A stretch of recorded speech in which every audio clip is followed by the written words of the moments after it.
explain this today. So, we talked about Black Ops 3 Zombies and how it is the essential zombies experience for Call of Duty. Check out the video. I'll either leave a link in the description or put a thing on it. You can tell I'm not really looking forward to this. We're going to talk about Black Ops 3's campaign today. And that's going to be very rough. We're probably going to lose lights just trying to explain this, and I will probably lose my sanity because this story makes no sense. So I will try my best to explain it, and then we'll rank it, and we'll talk about characters and my gripes and mechanics. So let's actually do mechanics first, because that'll be the easiest thing to talk about. So Black Ops 3's game mechanics are in the advanced movement category, where you have sliding, double jumping, so on like that, and it works fine. It kind of refined it from Advanced Warfare. Doesn't make like any real big additions to it besides like the suit that you're using kind of having like different features. I kind of just stuck to one feature on it, so it wasn't that big of a deal. The set pieces for it are kind of like generic. I mean, there's one really cool level where you're descending a city through like the core in, I think it's Hong Kong. I could be wrong if I don't remember. But yeah, it's kind of generic. The characters we'll get to the story last. I'm trying to put it off. The characters, I thought the main character was not as good as the Masons. He's just kind of a generic character. Kind of downgraded from being able to have like talking main characters, in my opinion. Like, actually, I would prefer no interaction from your character, because it was too generic of a character. Hendrix, I found at the beginning to be a good character, then he just turned into an annoying, whiny character, and then becoming the villain. While it did make sense, still, that was one of the few things that made sense for this. It was kind of out of the blue. The Virus also kind of was confusing. The villain of Taylor was a little confusing, just for how the ending was. I thought he was an okay character, but just confusing. Basically, every character in this was confusing. The one that I really did like was your girlfriend / the CIA liaison. I thought she was a good character and kind of made sense. But yeah. And then the other people in Taylor's crew, they were okay. I mean, nothing really big there. So, I can't explain the highlights and my gripes without explaining the story now. So, take a swig. I'm going to take a drink every time I say something that is bat crap crazy. So, you start out on a mission with your partner, Hendrix. Mind you, you are alive in this mission. This is all happening. So you go on a mission, you meet Taylor and his team as you're going through, and basically the mission gets botched, and one of the enemy robots, because this is in the future, of course, we're using robots to fight, tears your limbs off in a very gruesome, bloody scene. Your limbs get torn off, which for some reason feels like it's repeating Advanced Warfare because you lose your arm, but it was like let's top Advanced Warfare. Let's not rip off 1. Let's rip off 4. You literally become a torso, and I'm trying to think if I should explain what actually happened or what you think happened, because it's kind of a tough choice. So you end up getting operated on, and Taylor decides that he is going to help you out. So he links up with your DNI, where he uses his DNI, which is like a computer thing, to hook up with your mind and start training you on how to use it. During the first training, there's a little bit of corruption, but you make it through. All of a sudden, you start going on missions and realizing that Taylor is corrupted, and so is his team. So you have to go in and slowly stop his team, also going in their DNI to figure out what's really going on. And it turns out that there is a artificial intelligence that's slowly taking over people in their AI or in their DNI and causing them to basically find this place called the Frozen Forest. The Frozen Forest is not a real place. It is literally a therapy saying. I forgot. I need like 3. So, therapies. It's a therapy saying, and everybody's that's infected by the AI thinks it's real. There is one mission where Hendrix hacks in. Then there's one where you hack in and you get to see everything. You relive a World War II scene, even though the person's never fought in World War II. She's studied it, but like not to the extent that you get in. Then when you get in too deep, zombies start showing up. And you have to kill zombies. You get out of her DNI, and that's when you realize that the AI is infecting everybody. So you go after Taylor.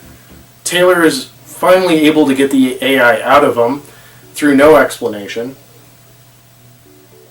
And then Hendrix kills him and gets fully corrupted by the AI. You then have to go and fight Hendrix and kill Hendrix. Then you are trapped in the Frozen Forest. As you get out, it is revealed that you are Taylor. Okay. That is how the game plays it. We are now going to explain what actually happens. So that mission where you get ripped up and Taylor starts hacking into your mind, you are dead. You are reliving either your life or Taylor's life, and it doesn't explain. I need to stop with that bit because the can's almost empty, and yeah, so anyways, you are reliving either your life or Taylor's life. Taylor becoming the bad guy doesn't actually happen, but it does. Hendrix somehow being there lines up with Hendrix being your partner. Doesn't make sense. You picking off each of the members of Taylor's team is picking off other people, but you're also picking off Taylor's team, which doesn't make sense. You are fighting this AI that's hacked you, except the AI is actually death itself, and you are trying to fend off death as you die, but Taylor's the one that gets out at the end, not you. And it just, the whole thing does not make sense. Like, me trying to explain it, I am hurting my brain trying to explain it. I've watched video essay on video essay, and still sit there like, huh?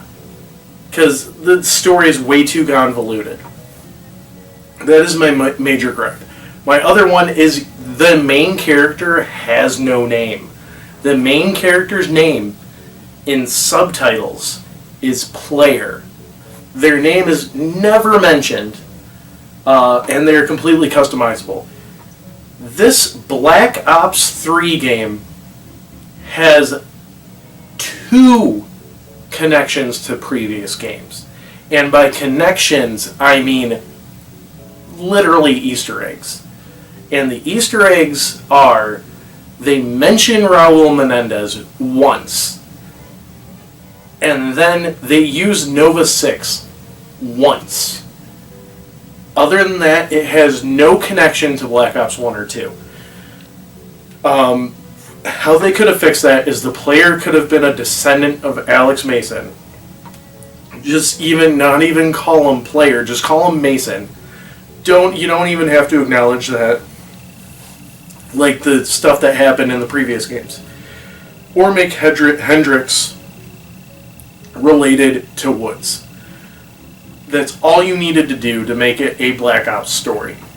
Another gripe that I had, which is more in-game mechanics, but I had this issue with Borderlands, and I'm going to say it here, because this game does it 20 times worse than Borderlands. Because Borderlands is at least manageable to beat on your own.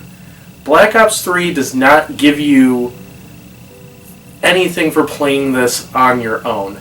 So what I mean by that is, I had noticed when I plugged in for Borderlands, like a secondary controller to try to help with the health bar of a boss, the boss would either change itself or you would get more enemies sent in. Black Ops 3 was meant to be a co-op campaign. They do not change the difficulty of you doing it solo. For example, the second to last mission when you're trying to track down Hendricks, there is a part that took me 3 hours to beat of just getting across a pavilion that is filled to the brim with massive tanks and droids that you have to take down on your own, but is supposed to be taken down as a 4-man team. It was way too difficult to take on my own. Like I said, it took me 3 hours of trial and error and just trying patterns and finally figuring out where everything lands and what to do. It was just so overly complicated for no reason. And all for a story that makes literal to no sense. I understand why Black Ops 4 doesn't have a campaign now. It's because Black Ops 3, that campaign made no sense and people got upset. I mean, at least with like stuff like Ghosts and Advanced Warfare, where it does take place in the future, it made sense. The story was cohesive and like stuff made sense. This literally, when you like skim the surface and even when you explain the iceberg of it, still doesn't make sense. It sounds like a 5-year-old's cocaine-induced fever dream. That's how this campaign can be described. And like, it was fun to play at the beginning, but then like realizing everything that's going on, you get really confused.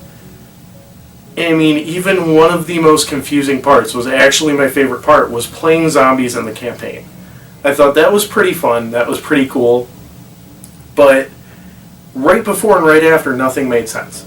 So, like, the whole World War II scene, it was explained that Katie Sackhoff's character wrote a dissertation for college on this battle that you're in World War II. But somehow, it is known verbatim everything that happens with everything going on.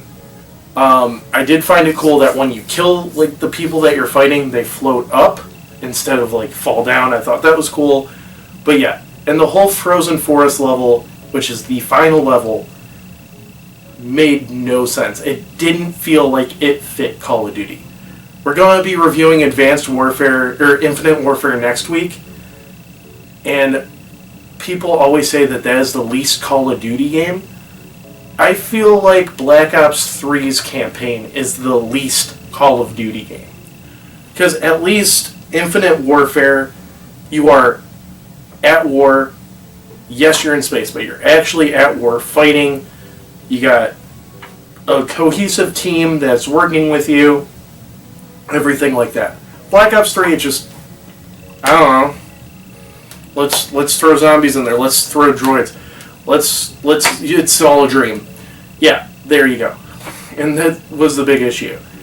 And like, the the twist that Black Ops 1 and Black Ops 2 had of the whole numbers Reznov isn't real and Wood shot Mason, those at least made sense. Like, yeah, Reznov's thing was a little crazy, but it was still done well to, like, okay, yeah, I could see a single man still doing what's going on with the type of training that he had.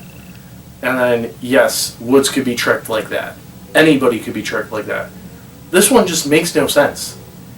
This is like a M. Night Shyamalan twist turned up to 1,000. And it's just like, well, we need to have a twist, but it doesn't have to make sense. But yeah. So go ahead and watch the Zombies video. I didn't do multiplayer because, like, I just cared about zombies. And the story turned me off from everything else. I give this story a 1 out of 10. That is the brutalest ranking I have ever given anything.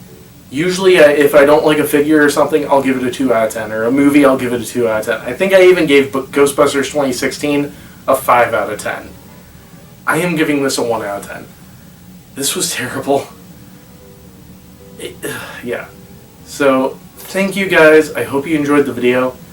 Be sure to leave a like, comment, subscribe, ring that bell. Follow me on all my social media down below. Next week we're doing Infinite Warfare. It's that Nerd Ryan, signing off.